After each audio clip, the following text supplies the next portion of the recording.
Here we all were dreamers, and this was apparent at once. What gave poignancy to this feeling was the fact that this dreaminess gave the greater number of the prisoners a gloomy and sullen, almost abnormal, expression. The vast majority were taciturn and morose to the point of vindictiveness. They did not like displaying their hopes. Candor, simplicity were looked on with contempt. The more fantastical character, the more obstinately and shyly he concealed them in his heart. But he could not renounce them. Who knows, some perhaps were inwardly ashamed of them.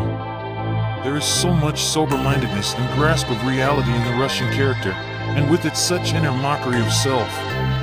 Perhaps it was this continual hidden self-dissatisfaction which made these men so impatient with one another in the daily affairs of life, so irritable and sneering with one another.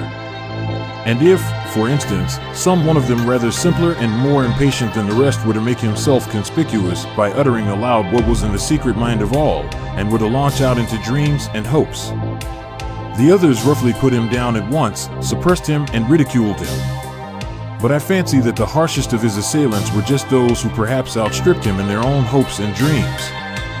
Candid and simple people were, as I have said already, looked upon generally as the vulgarest fools, and they were treated with contempt. Every man was so ill-humored and vain that he despised anyone good-natured and free from vanity.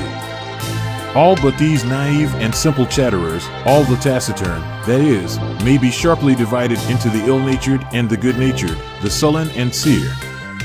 There were far more of the ill-natured and the sullen, and those of them were naturally talkative were infallibly uneasy backbiters and slanderers.